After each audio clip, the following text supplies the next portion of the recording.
Okay, so we've come to the end of the road. Time to strap the snowshoes on and head out.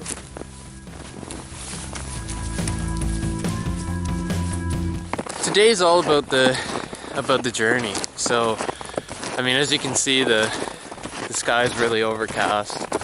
I'm hoping for some snow, but we'll see what we get there. It would really make the pictures really nice. So we'll see. But anyways, we've got a couple of places in mind. There's going to be one nice spot on the trail where we're going to try to do some photos. And then if I can make it, we're going to try to get to a waterfall, which will likely be frozen over. But it might still be really cool. So we're going to go take a look. And if nothing else, we're going to have a nice snowshoe.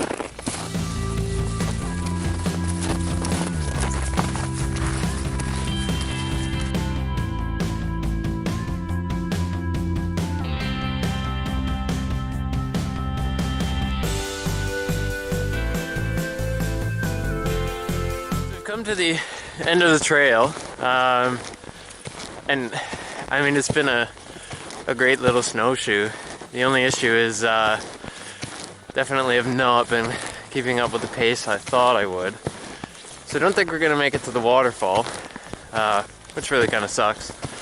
But we're gonna take some pictures here and have a break, probably make some tea, and then we'll head back before it's dark. I mean, it has just started to snow a little bit, so hopefully we'll start to see some more snow. So we just got to this one area here where we're gonna try to do some photos using this trail as kind of a leading lines. And I'm not sure if you can tell on the camera right now, but it has started to snow. So we're gonna set this camera up and try to get some photos, especially while the snow is coming down. That's one of the main things I wanted today, because it is so overcast and it was forecasted to snow. I definitely wanted some snow in the photo. So hopefully we can get some nice shots coming down here. We're gonna try some wide angle and some telephoto and kind of see what we get. So we're just setting up for the shot here. As you can tell, just because we're standing around a lot more, I got cold.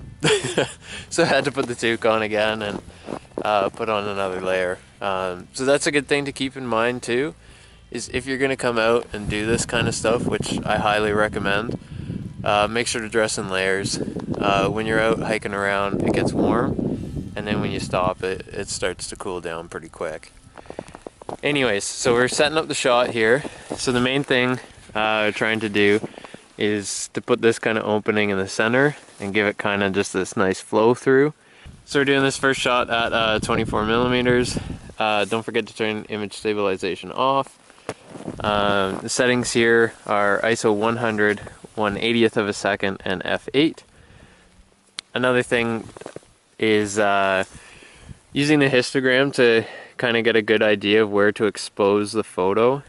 With photos with a lot of snow in it, the camera has a hard time reading the levels, so it's a good idea to use the histogram kind of exposed to the right, and then when you get back into your editing software, you can actually bring that exposure back down, and you're still going to have really good image quality. The one thing you don't want to have to do too much is push the exposure back up. That's basically artificially giving it a higher ISO. By bringing the exposure back down, it actually does the opposite. It's like using a lower ISO. So in this case, we're already using ISO 100, and so when we bring it down, we might actually be kind of artificially using ISO 75 or something like that. So I'm going to go ahead and take a couple more photos. The next kind of couple ones are going to be with Max and I in the frame, and then we might try some telephoto ones. So for these photos of Max and I've set it to 35 millimeters. I'm going to use the remote timer. I'm going to set it up to do 10 photos. And the settings are 1/80th of a second, f8, and doing the same thing with the histogram here. So we're going to go ahead and take those photos and see how they turn out.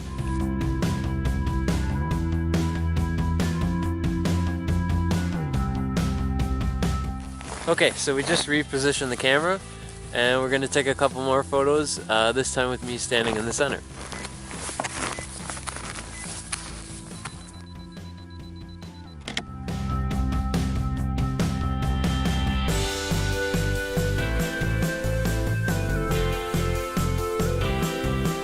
Okay, so we got a couple of photos there.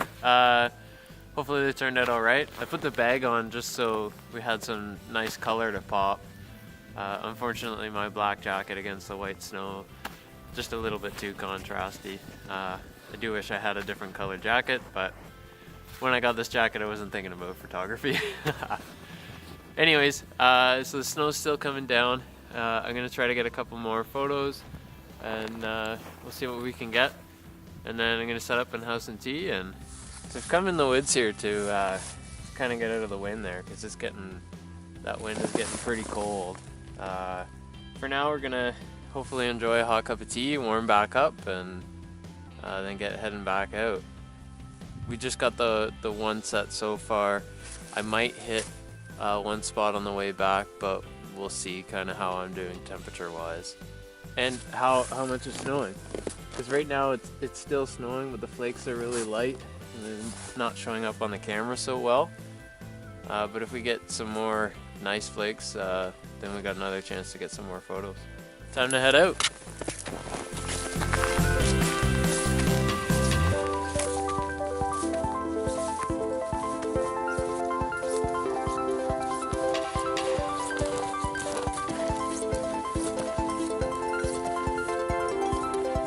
Snowshoe's been nice, the weather's been fairly decent, and got a couple of good pictures, so, you know, all in all, pretty good. So we did stop, took a couple of shots in this little frozen wetland here, and I'm kind of liking this shot that I'm doing right now. So I'm focusing on those far trees over there, and then just kind of leaving the rest of this area in the image here.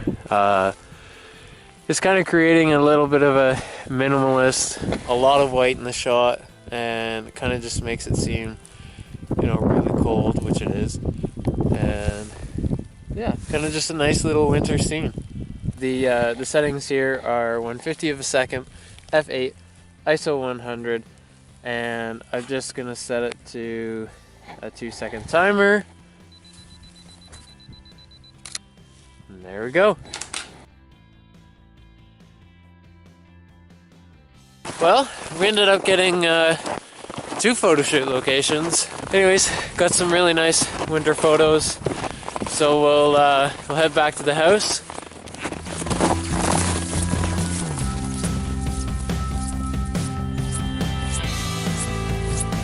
Okay, so we made it back, and I'm late, as always, when I do this kind of thing. So let's get inside, warm up, and we'll take a look at these photos. Okay, so it's a few days later. We come back from doing the snowshoe. Finally got warmed up, which is good. As I say, it is a few days later though, so I definitely hope so. I do have one photo here that I'm really excited to go through. So this is the photo I have. As you can see, I'm dead center in the frame here.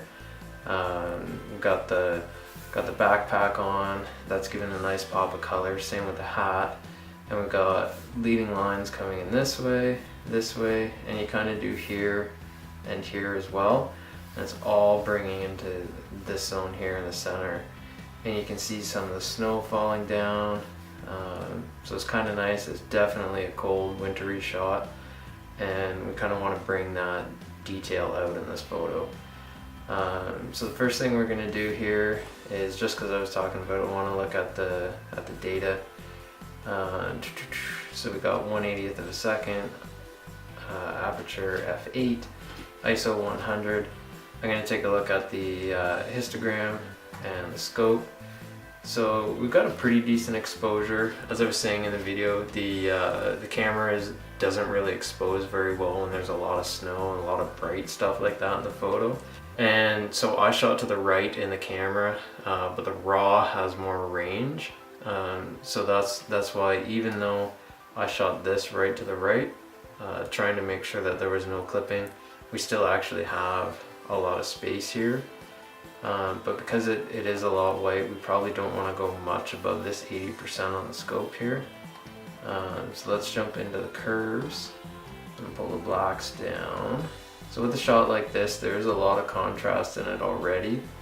So we don't want to go too crazy in here, but we do want to give it a nice feel, kind of bring my style into it a little bit. And you can see this red really popping. And one thing I didn't notice before is you can actually see my ND filter here in the backpack. It's kind of funny. But when you zoom in nice and close like this, you can see the photos in really good focus. And you can see the snow coming down really well, all the nice little detail. Yeah, I'm pretty happy with this. So even as it stands right now, like I've done very little edits, I'm actually pretty happy with it. I'm gonna play with the exposure a little bit. I'm gonna see what it looks like a little bit darker. It's kind of cool, it gives it a really moody feel, so I'm gonna bring it down a little bit. Same with the blacks. That's looking pretty good there.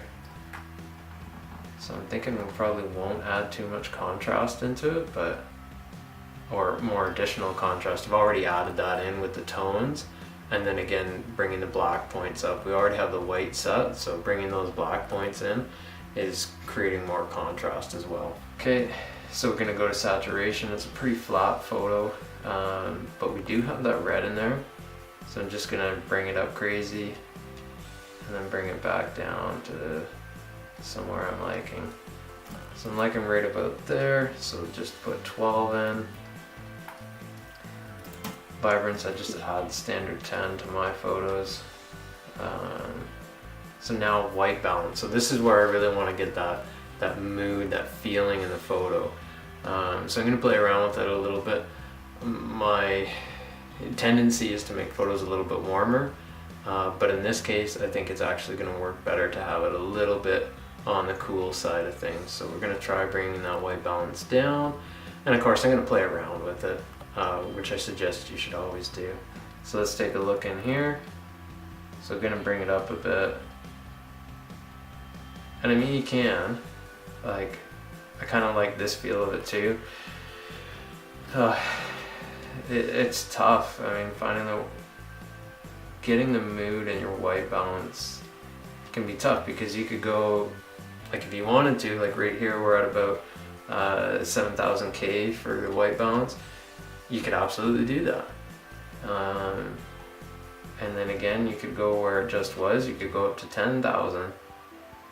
You could do that too. They both have a good unique feel, but in this case, I'm gonna probably split the difference. Probably end up pretty close to actually what the picture was. I'm gonna try that. I'm going to bring it up just a little bit. So I think I'm going to sit it around here. This is giving it a nice feel. It's a little bit on the cool side, but it's not so cold that I would say the photo's got too much blue in it. I don't see a lot of blue in the shadows. The highlights are pretty good. Actually, one thing is that we don't have a white point. I don't think we have a black point, so I might want to play around with that a little bit. Well, let's just take a look, right?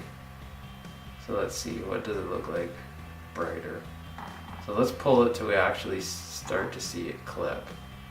So we can bring it up, brightness all that way, using the exposure, and come up even further. So this would be about as bright as we can go without bringing a white point in. So now we got most of the snow right up in this almost blown out part, which I don't like, but I do like how it's coming back on me here, and it actually really brings out the red in the backpack here. And this is one of the things I think everybody should do when you're doing your edits is just spend some time with the photo, play with it a little bit. For me, like, I had the original idea that I was going to keep it a little bit dark, but now seeing the brighter exposure, I kind of like that too. So I think I'm going to go with a little bit brightened up. I'm gonna go probably with this increase in the brightness of 10. So now I can probably pull in a little bit more contrast. Get those dark shadows in the trees again. Probably around 6. Throw some clarity in, just for good measure. So that's good. Now we can see these, this blue part here. We can see we do have some black points. So that's what this blue highlight is indicating. So I'm happy with that. So I got something I'm happy with. I'm gonna go to the next step of my development here. Alright, so now we're at the last stage of the development, and one thing I always like to do is to go in and check the levels. And so on Affinity Photo you can press Alt in here and it's going to let you see like where you're clipping. So in this case I'm looking at the whites, and this is the opposite, right, looking at the blacks, and we already did this using the first version of it. So we're going to go with that. And the only other thing I think I'm going to look at is color balance.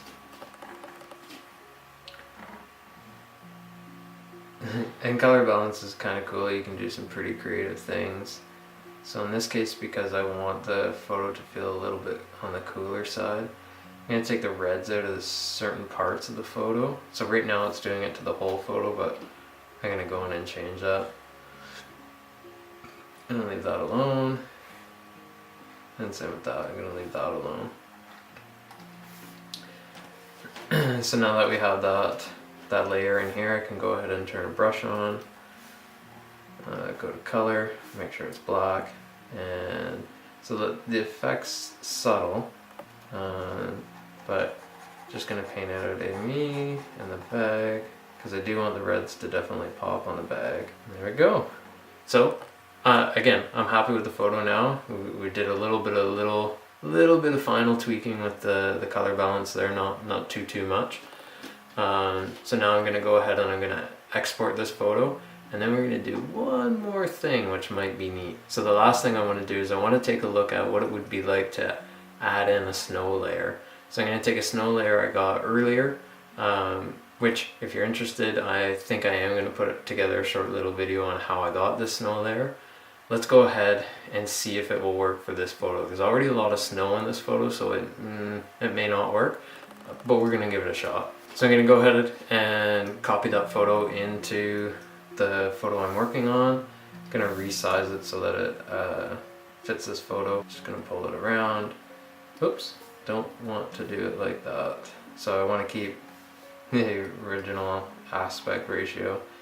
One thing you can do is if you hit shift and pull on one of these, it will keep it the same. Otherwise just use the corners. So for this, because the snow is all white and the background's black, it's super easy to use it as an overlay. I'm just going to change the overlay type to screen, and as you can see, that actually does work quite well.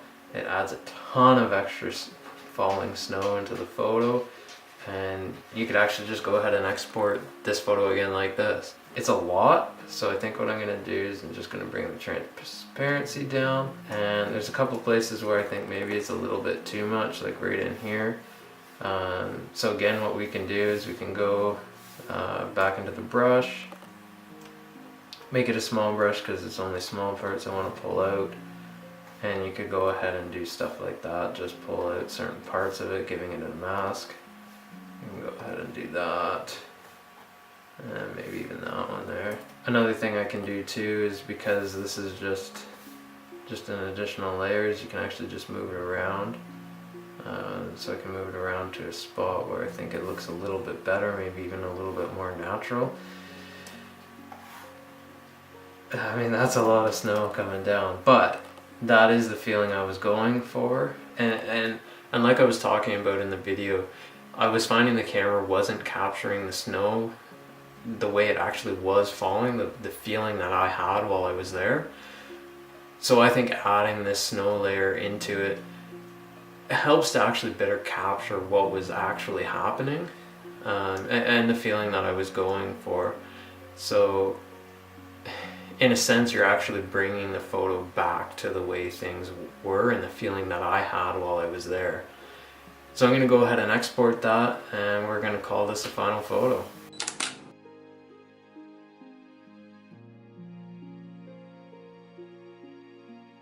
You made it this far, I want to say thanks. It was kind of a longer video, maybe not as long as the last one, but still, you know, what I'm trying to do with these videos here is go from start to finish. As always, thanks for watching.